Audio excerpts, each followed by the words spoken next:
Welcome, everybody. Happy Monday. This is our 77th episode of Let's Do Lunch, and it's Monday, which is our business of streaming day. As a reminder, folks, please introduce yourselves in the chat. It's on the bottom nav, and you're welcome to say a little bit about yourself, put a LinkedIn link in if you'd like to.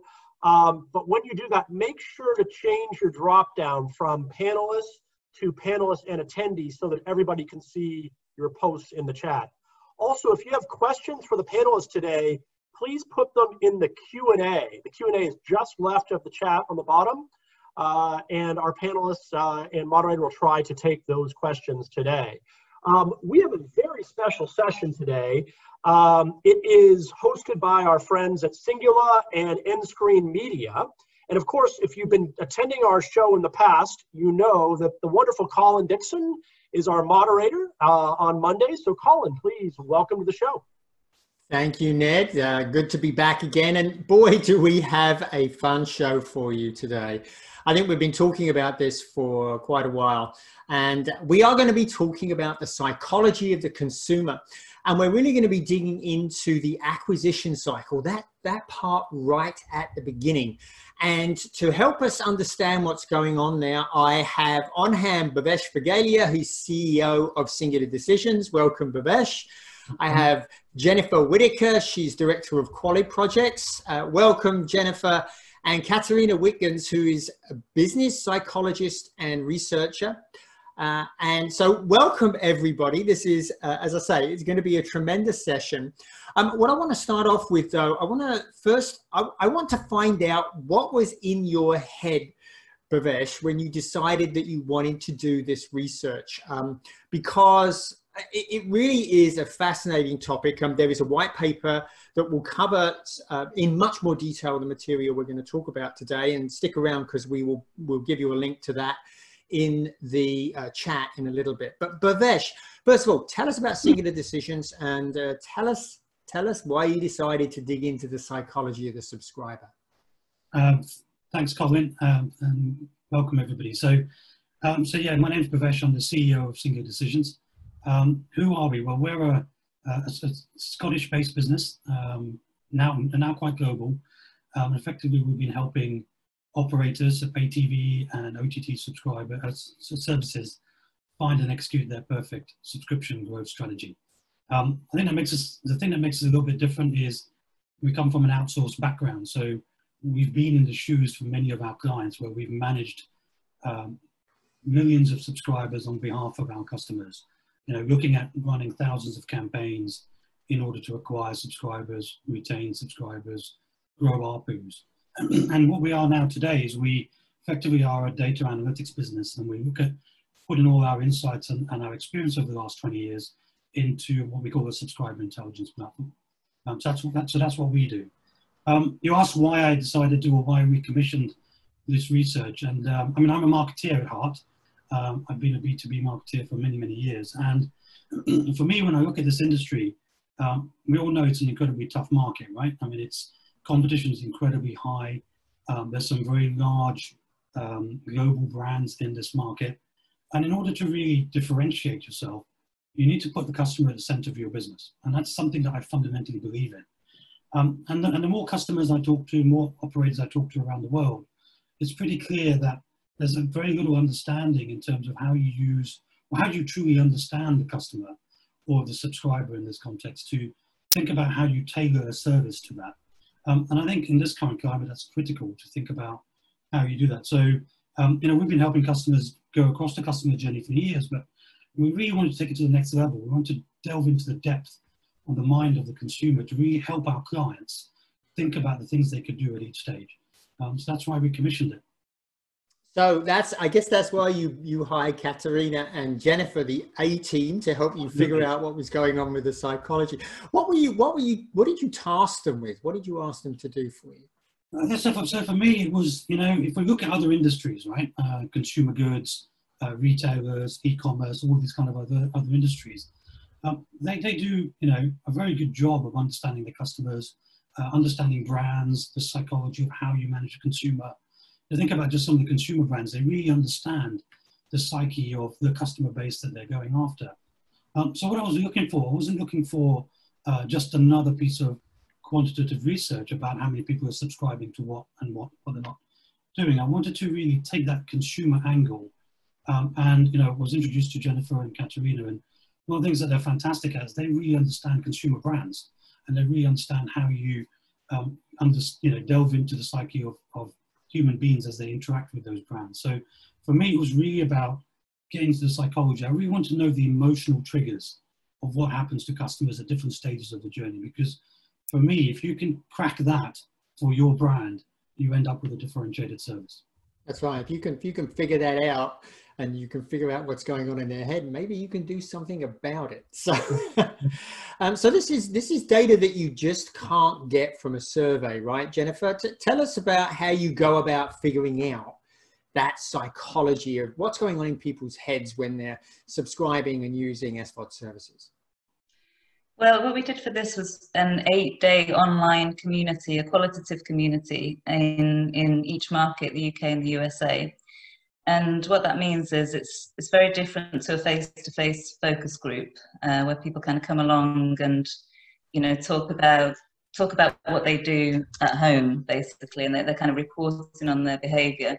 An online community, you're kind of living and breathing it every day. So there's new questions posted every day. You have it's like a private online platform, and we're asking them about what they're doing in the moment and what they're thinking and feeling in the moment about OTT brands, about all sorts of different things relating to their behaviour around their subscriptions, basically. So we had about 20 people in each market who took part in this. And how do you actually go about gathering that data? Do you watch them? How do you do that? Yeah, so you post new questions every day. So you have a discussion guide, but also you add to that as you go along when you see what's coming out of the research. But it's like a conversation online. It's not live, so they complete it in their own time, which gives them basically as much time as they want. I think we had people who gave from half an hour to an hour each day, so we had a lot of material to go through afterwards. But yeah, it's like an online conversation.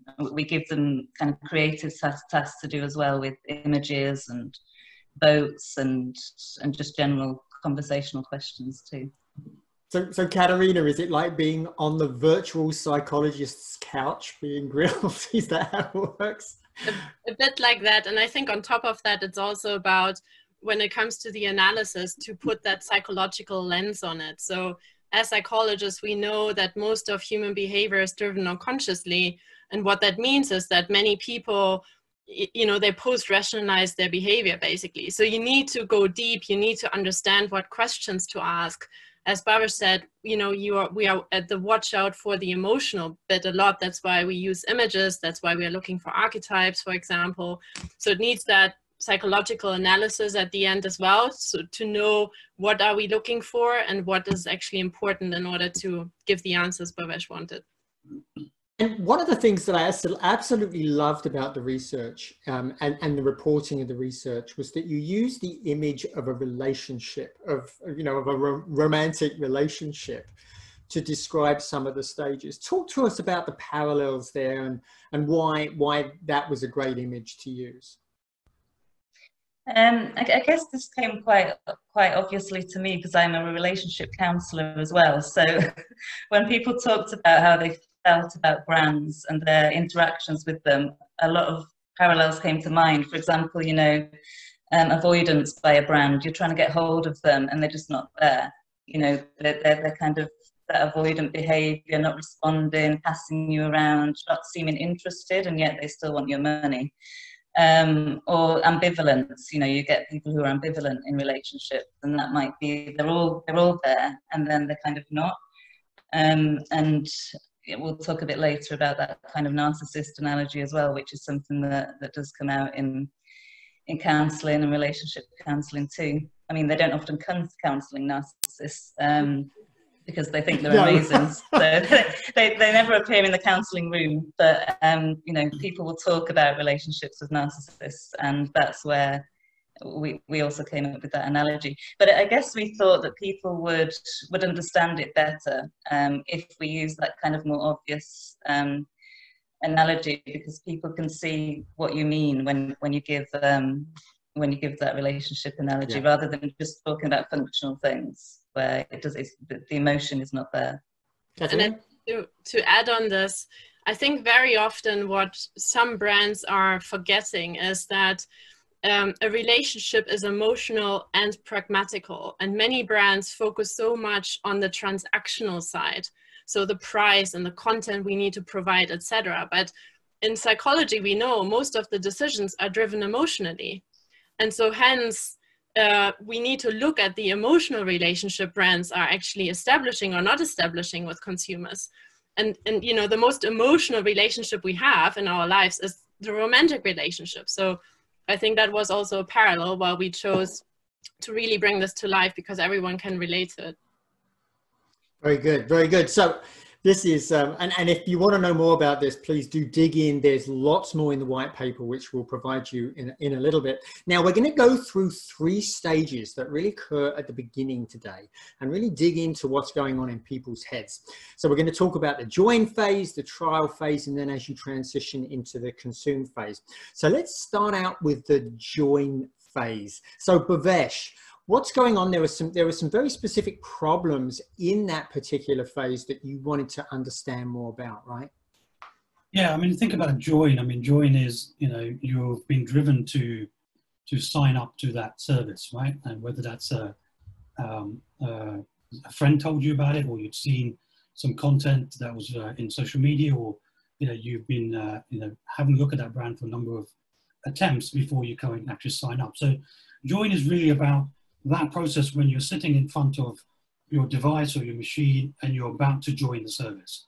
You've had that emotional drive to get you there. You're excited, you want to do this, and yet you are facing what is a very common thing, right? When you're doing any e-commerce transaction, you're going to go onto the website a number of times before you come back until you build enough confidence that you're going to sign up.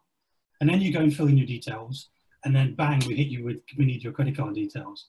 And everybody bails, and then they come back again, and finally you get them converted. And, you know, it's really interesting for, because, you know, we've been thinking about how do you streamline the join process. You know, people talk about not having a clunky join process and make it 4 fields versus 3 fields. It's all very technical.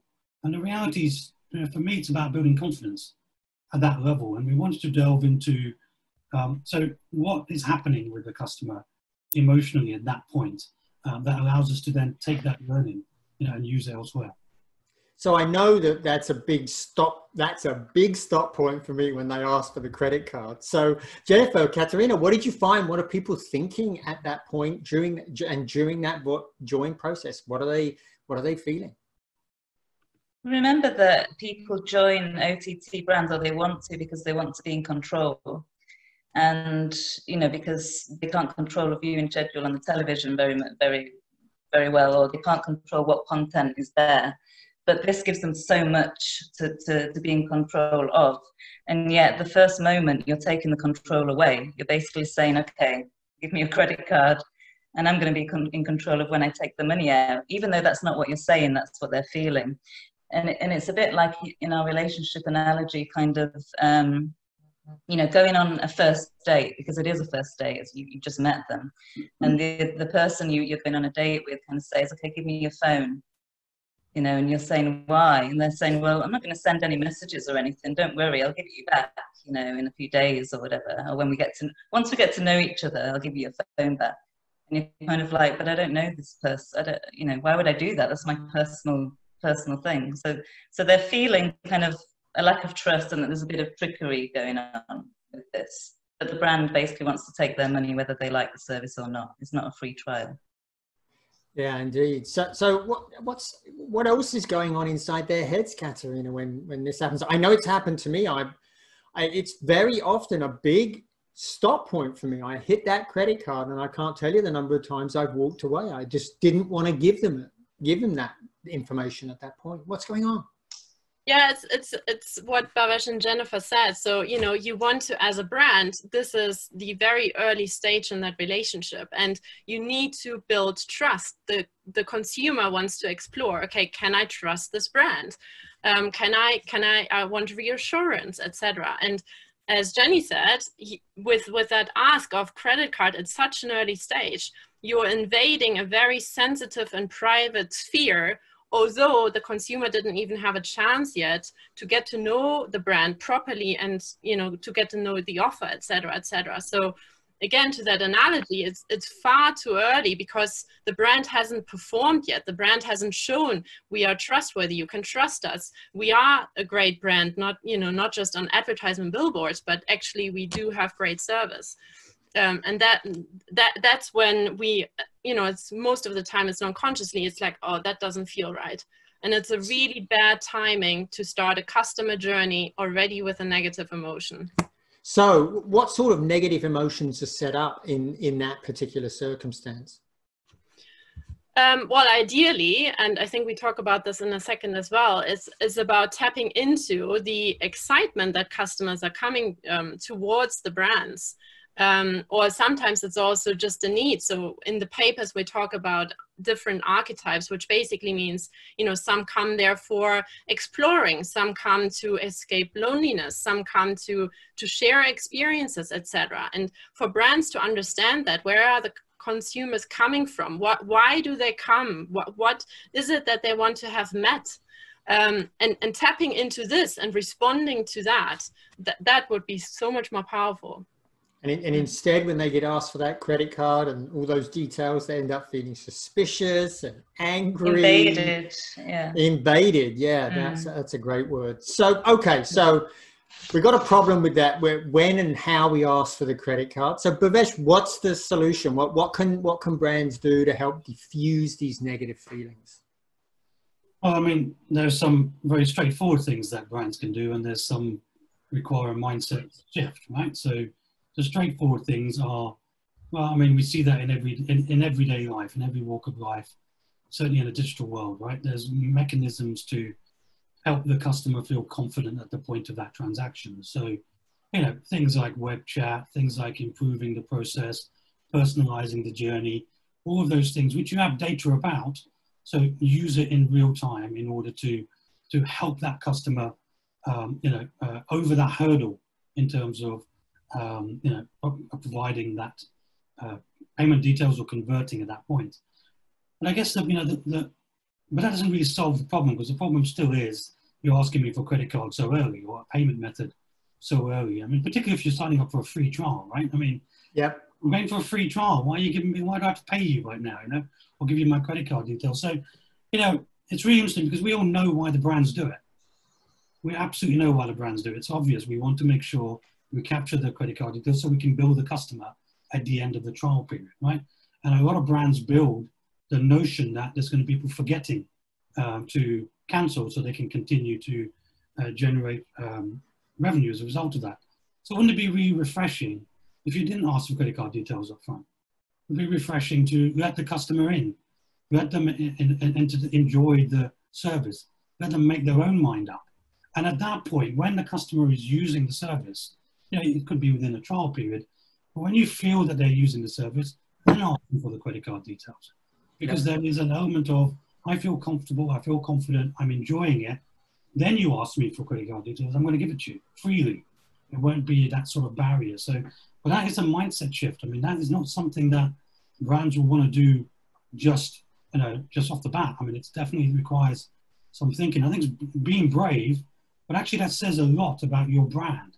And when you think about streaming services, there is a real struggle to really think about what those brands stand for, apart from content. And that's a big thing that you could consider. Right. And So, I guess, go ahead. Just to add to that, what Bhavesh was saying, if they could ask for the credit card details later on, the threat then is losing the service, which is a good threat to have. They're threatened if they don't put their details in, they're threatened with losing the service, but the threat up front is losing their money, basically, and not enjoying the service as well. It's a complete shift, really.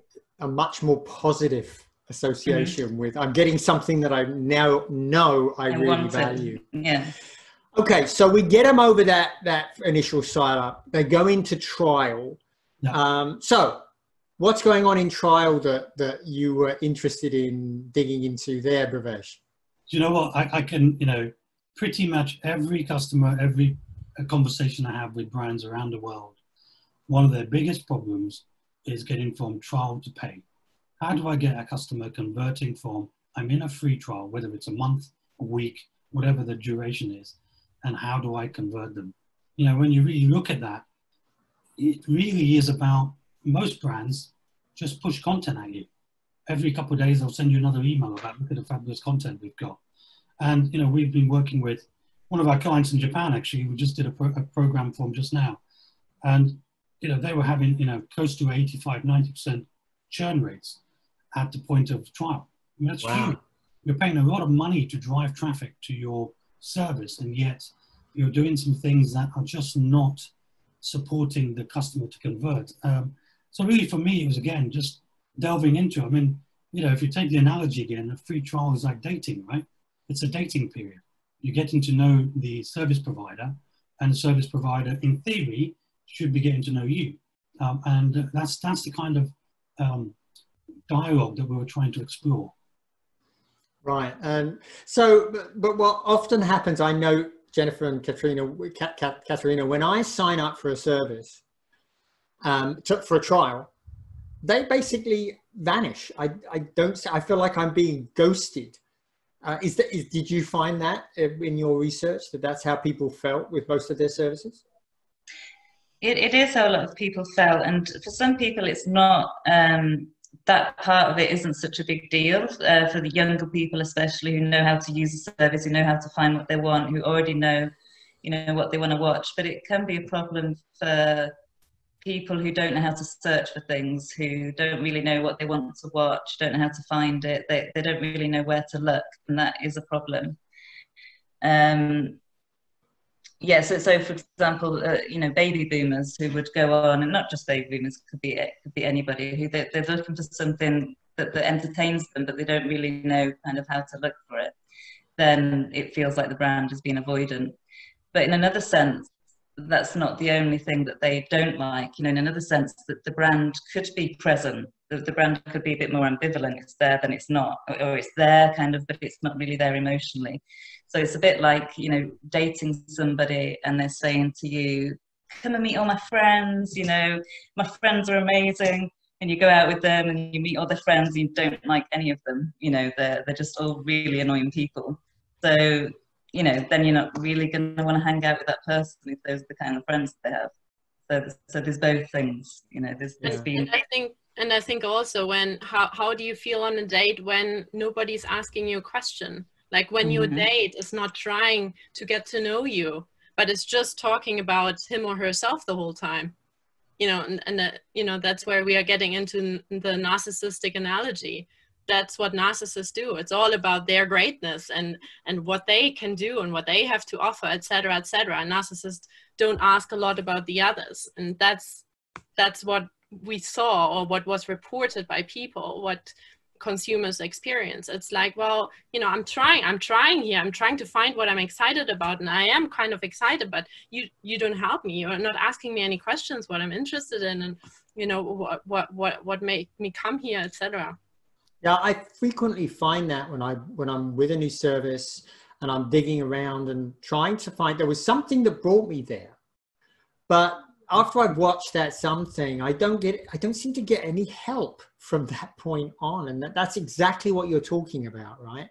That people feel a bit lost, and they end up trying stuff that they're not that interested in. Or a bit misunderstood. I mean, sometimes you might start watching something and it's a load of rubbish, so you fall asleep, or but it's still on, you know, in the background. They think you've watched it, or you just start watching something, decide you don't want to watch it, and start watching something else. But then you start to get sometimes recommendations, or to see other things that are similar to those things that you didn't like, and then the person just kind of ends up feeling misunderstood. You know, right? It's it's a bit like you know, in a dating situation, you like roses, so next time I'm going to bring you tulips because they're flowers as well. So, you know, but you're not figuring out who that person really is and what they like. Right. So Bhavesh, what can we do about this? It sounds like we need to create a dialogue in that trial. Yeah. How do I do that? It is. I mean, it is about the dialogue, but it's also about knowing the different types of patterns that are happening within your customers. I mean, there's data out there.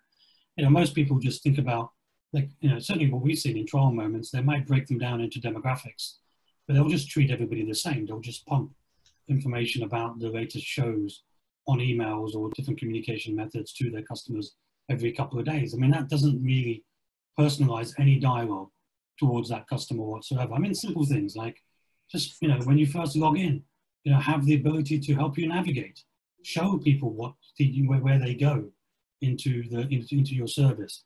You know, gauge the mood. I mean, when you log in, ask them, how are you feeling? You know, are you feeling happy, sad, or you had a bad day?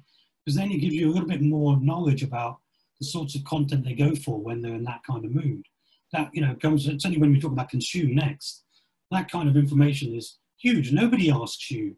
And if you go and talk to Spotify, for example, they will talk about how they think about music streams in terms of moods, how people are, you know, feeling happy, sad, or going to the gym, or whatever it happens to be. Well, TV is exactly the same. Service is exactly the same. It's an emotional thing. So get to know me a little bit better, you know, and don't disappear. That's one of the biggest things that people do, is they don't even engage. And to a certain degree, some of this is also about making sure your systems are up to scratch, your end-to-end service systems, because, you know, we've been talking to clients, and when we first engaged, that, you know, when you first sign up, you got your welcome email like 3 days later. You know, people are expecting their digital world. They want it then and there, right? And they want you to understand who I am. The flip side of it is, obviously, we don't want to give you information. So that's the balance that you as a brand have to do, is you have to earn that trust to get that information back. But I think there's so many simple things you can do in terms of the data is available, be very tailored, ask questions, appear there. Just what about having web chat available in the application? If I want to ask a question, you know, just ask a question. You know, I mean, this research did the same thing, but we did research a good few years ago, and the same thing happened, which is people don't believe the recommendation engines. Just because I watched this doesn't mean I want to watch that. So there's a lot to be done to understand, you know, what your customers actually doing during the trial process. What a radical idea. Ask me how I'm feeling when I come in. Oh my God. You know, I can tell you that there's a lot of times when just being directed to something that could make me feel happy, or I want action, I want, you know, that would diffuse my hunting around for ages. Yeah. So what a radical idea. So simple. Okay, so let's move on to consumer. Oh, by the way, listen, there are some really great questions. We are going to get to your questions here very soon, so please do keep typing them in. Jeffrey Stansfield, I love your question. I'm definitely going to ask the team about that. So please keep the questions coming in the Q&A window. Okay, so let's move on to our third phase, the consume phase. So Bhavesh, what was interesting there? What were you trying to get at there?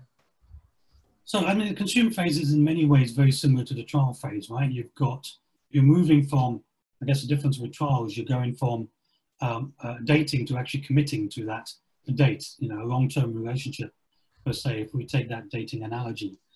The reality is, though, in OTT, and we all know this, right? I mean, sports is slightly different, but in terms of entertainment, we know that your average length of time or lifetime value for a customer for the first sign-up is 3 months. You know, so the clock is ticking, right? The moment I say, yes, I've signed up, me as a brand, or the brand has to work with me to make me feel that this is value for money. Because at some point, that relationship, I start questioning it, because that euphoria at the start, you know, after I've seen you mentioned that, I've seen the programs I want to see. Now I'm searching for stuff that I didn't know I want to see. You know, it's become a bit more of a nuisance now. It's annoying. All of a sudden that relationship starts to break down and you start having doubts. So we're trying to really understand, you know, in that first 3 months period, what can be done? And as you move forward, then, you know, what sort of things could you do with your customers? Because ultimately, as a subscription service, it's all about keeping your customer loyal for as long as possible. Right. Very good. Okay. So how do I go about creating this, this more safe place and tell me what people are feeling typically with their services, Jennifer and Katharina. How are they feeling? So I think at the consume stage, and then it's similar also to the trial, but especially consume, because that's when they signed up and that's when they have more access to content. It's a very enthusiastic stage. So a lot of the positive emotions are enthusiasm and excitement. And from a psychology point of view, this is a massive opportunity for brands, because when we experience enthusiasm, two things happen. One is our memory gets triggered. So a lot of dopamine is actually released in the brain, and that allows us just to pay more attention and to remember stuff.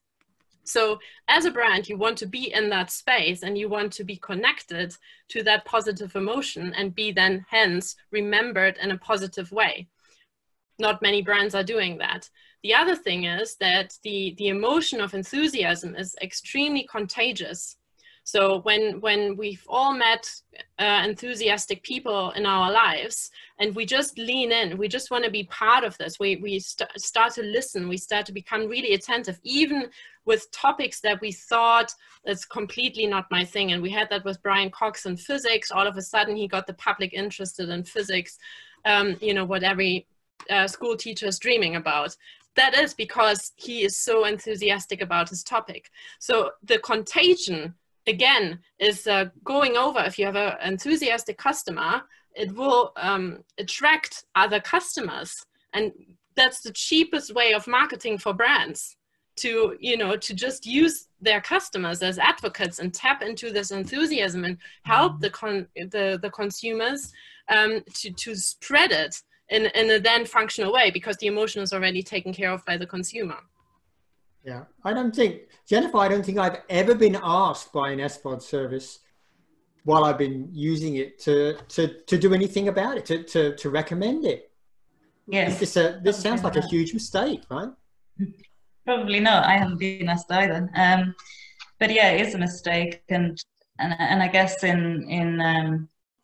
it's losing a lot of potential there. I mean, I'm just thinking about this webinar now and how enthusiastic we are about the topic, and you know how we, I think, have people listening because we're enthusiastic about it, and you know it was all kind of talked about online, and that's how people heard about it. Whereas if we were talking about this topic like this, and you know, if we just had no enthusiasm and it was all dull and flat, then nobody's going to kind of really want to join. And it's not that brands are talking in that flat and enthusiastic voice. They're just not. They're not using that enthusiasm at all. So therefore, that enthusiasm is not being passed on. And people talk about, you know, why don't you link up with my Facebook page? Why don't you link up with my social media account? Why don't you let me share with friends on the platform what I'm watching? You know, recommend it to friends on the platform. Let me write a comment so that my friends can see. You know, there's all sorts of things people come up with as suggestions of how to share that enthusiasm initially while it's there, because after a while it does flatten a little bit.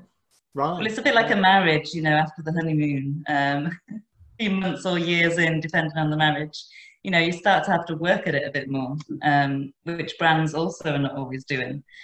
But in this initial stage, it is like free, like Katharina said, it's free advertising. It needs to be used, that enthusiasm. Right. So Bhavesh, what am I going to do? What should I do about this? We've heard some great feedback from Katharina and Jennifer on what's going on inside my subscribers' heads. How do I change the way they feel, stop them feeling stale, stop them wanting to leave me? I couldn't believe you said 3 months. That's horrifying. Most services can't make money with their subscribers only sticking around 3 months. So how do I fix that? Well, I mean, you see, the first thing about, you know, when you think about OTT brands or streaming services, everything is focused around the content, right? It's all about the content. So, you know, yes, I've signed up, I'm enthusiastic, and everything that Jennifer and Katharina just mentioned about using that enthusiasm absolutely has to be leveraged, right? So help me share, let me talk about the stuff I'm watching, let me, you know, is there a way to kind of rate the content? I mean, there aren't that many OTT streaming services. I can't think of many that allow you to rate the content on the platform, which seems like a pretty obvious thing to do, but many don't allow them to do that, whether that's a technical constraint or not. But fundamentally, feel make me feel part of something, right? You know, I think Jen and Katharina, we talked about early on about the need for connectedness, the need for freedom. You know, when you're in a long-term relationship, which you're anticipating to be with a streaming service, you've got to feel like you're part of something. You got to feel you're part of the community. You feel you're part of, you know, an entry point to allow you to escape, which is one of the great things about an OTT service, right? Gives you all that control. So there's all of those kind of things. There's live chats, all of that stuff that you can consider. But I think it also is about being there for that customer when they need you. It's about being there and responding quickly to concerns, issues that you may have. Don't disappear. You know, I know Netflix does this particularly well, and they have a phone number which you can actually phone their contact center, right? Now, I'm not advocating that you should have contact centers everywhere. I mean, but people still want that human connection when they have a problem. And you know what it's like? When you have an issue and that brand solves it for you, your loyalty increases. It's something that you remember, and we're seeing that a lot right now in this pandemic, right? You know, people will remember the brands that were standing shoulder to shoulder with them at the point of, you know, the biggest need. And it's that kind of thing that brands need to think about long term, not just, I'm going to pump you the best content recommendations that you can think of. Yeah, you know, as listening to you talk, the three of you, I have signed up for 3 of the biggest services to launch in the US in the last 6 months. I've signed up for all 3. I cannot remember a single interaction with any of them that was memorable.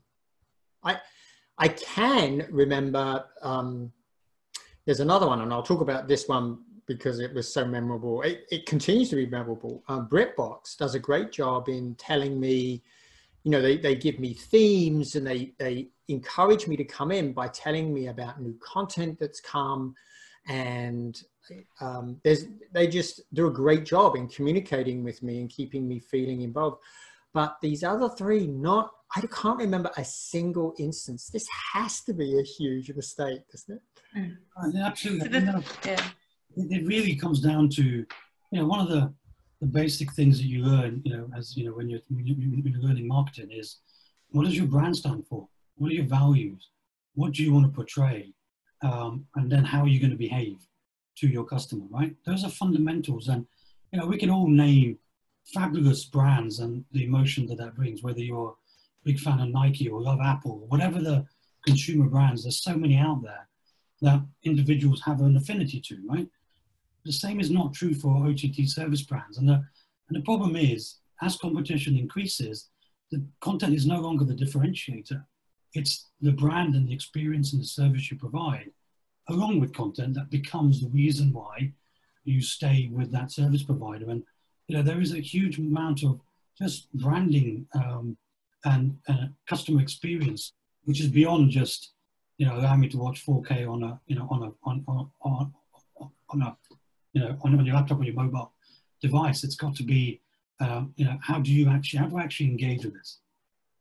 Yeah, and that's something that there just seems to be so much room for improvement, right, Jennifer and Katharina? We need to work harder in those services to help people transition into a better headspace about the way they think about that service, right? Yeah, and I guess, Colin, you talked about these 3 brands that haven't communicated with you. They probably think, if they look at your activity, that you're happy, you're using, you know, you're accessing the brand, you're watching things, you're kind of happy out there. But what they don't realize is that you're thinking, you know, gradually over time, you're not establishing a relationship with them. Therefore, when it gets to a time that you have to lose one of them, or that you have to look at finances or change something, or you're back to work after the lockdown, or whatever it is, then those things that you haven't built a relationship with will be the first things to go. Yep. Katharina, I should ask you about this. One of the ones is extremely well known. I've watched 1 show on that service, and I foolishly signed up for a year. I got to tell you, I feel cheated. I feel angry that I signed up for a year. That's probably pretty typical, right?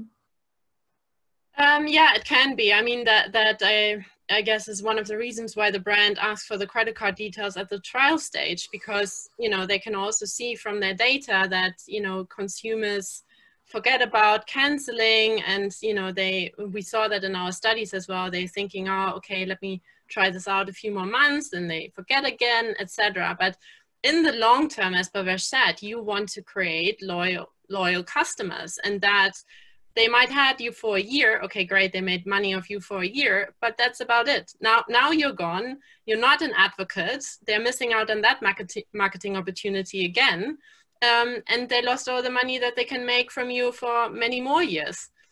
So that again, it's a narcissistic approach. It's just that, okay, let's see how I can, as a brand, get as much out of this relationship as I can, and not care about and not interested about our consumer. Just won't lead the brand to loyalty.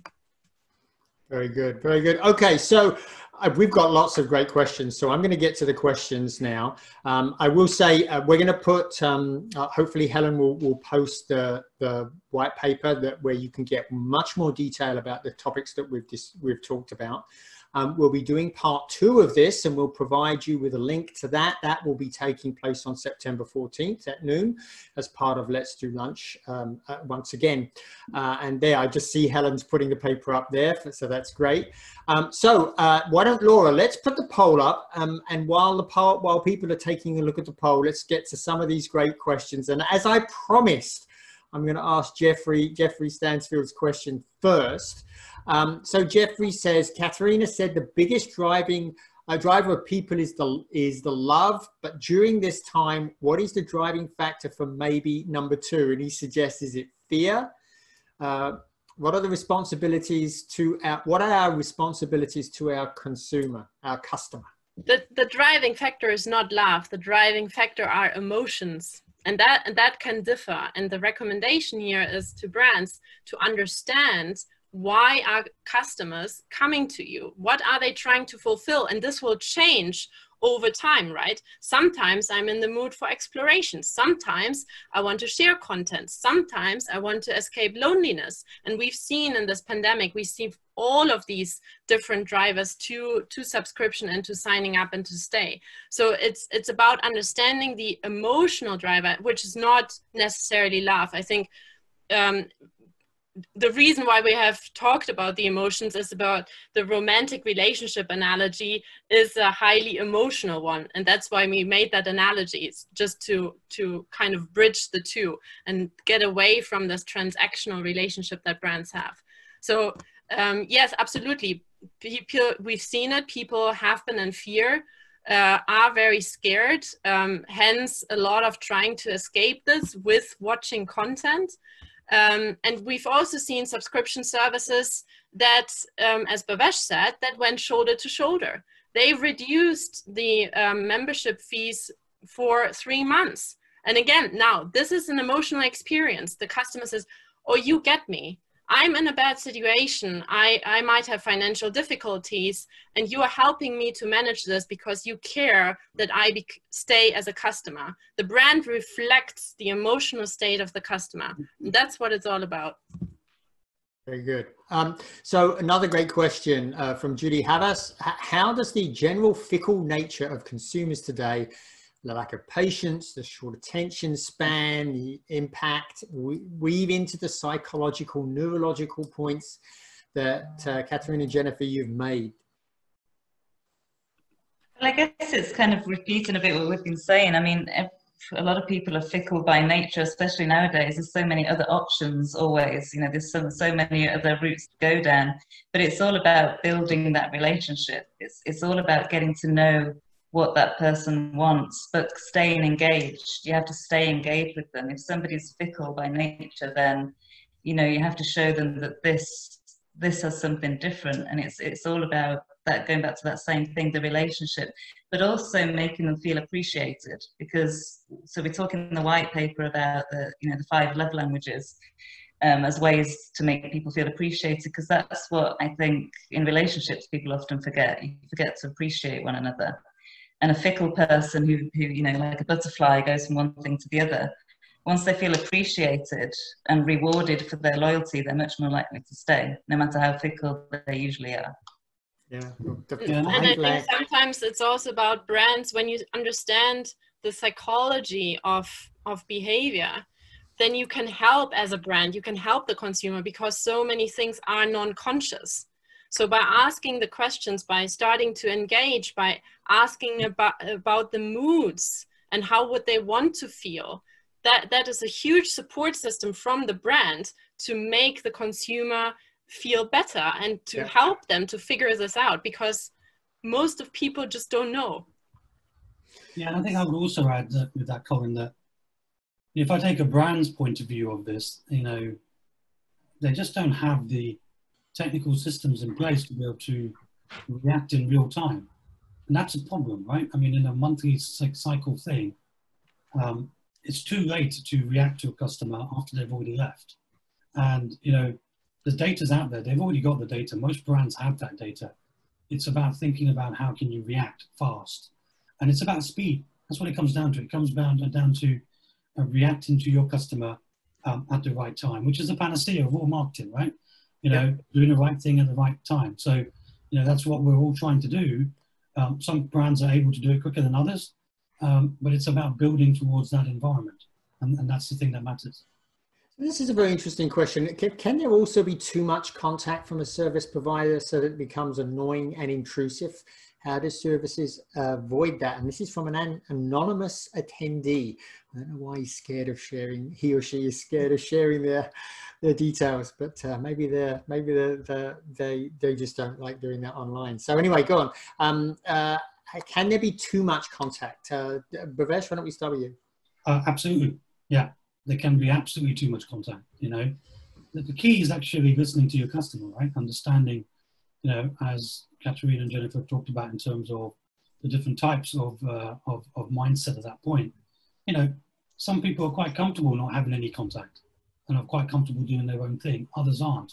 And it's about recognizing the traits. And, you know, one of the things that we do, if I dare plug our software for 1 second, one of the things that we do is we look at patterns of behavior rather than demographics. So we're looking at what people are doing at that point in time. And, you know, that's a fundamental shift that we made within our product because of this very thing. It's knowing about how you react as quickly as you can. And, you know, as I said, some people don't like to be communicated to. And I think that the person who asked this question actually demonstrated this point very well, because they asked a question, but they have a boundary. They don't want to reveal their identity online, you know, but they want the question answered. So it's showing what level of engagement that this person wants. And that's exactly what brands and subscribers need to realize, that subscribers will show you the level of engagement they want to have. You know, they can opt in, they can opt out. You can ask them things on the platform, they choose to answer or not answer. So yeah, I think it's all about, as Bhavesh said, getting to know individuals or segments of subscribers. Right. So we'll make this the last question and then we'll take a look at the poll results. And Helen, maybe if you could put the link up for the next webinar, which is taking place on September 14th, where we'll be digging into the growth phase. And this is kind of a little bit ahead of ourselves, I think, but it's an interesting question. Is there a general feeling among consumers that paying for multiple SVOD services is less expensive than paying one cable bill, even if that isn't true? That's a very interesting question. So, I mean, we ran some research, not on this particular poll, but a few years ago, and one of the questions we asked were, you know, when you go in to sign up for a streaming OTT service, do you go, what do you intend to do? And I think it was something like 75%, if I remember the numbers, it was quite high, said that when they sign up for an OTT service, they were expecting to cut their costs elsewhere.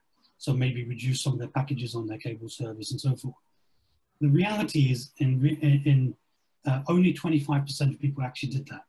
So what you ended up with is spending more money than you anticipated. And that was a couple of years ago. And I think, you know, we see that similar kind of trend still relevant, you know, in the current marketplace. Very good. Very good. So I think we're just about out of time. So let's take a quick look at the poll results. So if you could take the poll down and then we can take a look at the results. I asked how many free trials of SVOD services have you signed up for since the beginning of the year? Only 28% said they hadn't signed up for any. And it looks like the modal answer was 2 to 3. Wow, there's even somebody who signed up for more than 5. So obviously some busy consumers of media out there. And then I asked, since the beginning of the year, have you gone to sign up for a free trial for a service and then changed your mind during the sign up process? Wow, 2/3 of people said that they had done that. I would have definitely answered yes to that. So that really just goes to prove your point, right?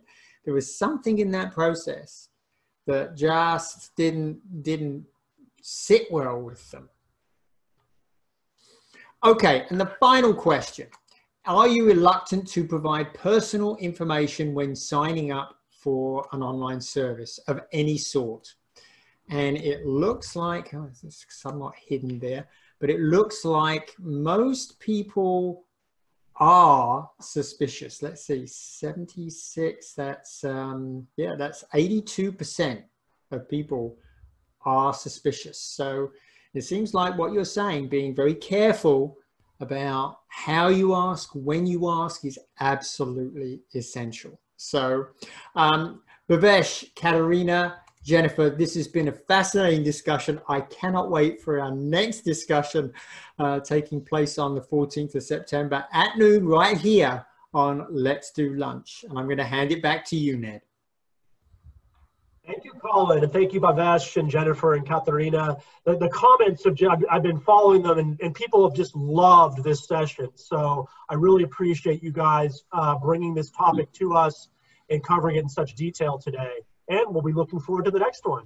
So everybody, today is actually our only Let's Do Lunch this week. Yes, the team does occasionally need a break, and they're going to have a break for the rest of the week, but everyone will be back on Monday. So enjoy your week, and we will see you next Monday. Take care, everybody. Bye-bye. Thank you all. Thank you. Bye.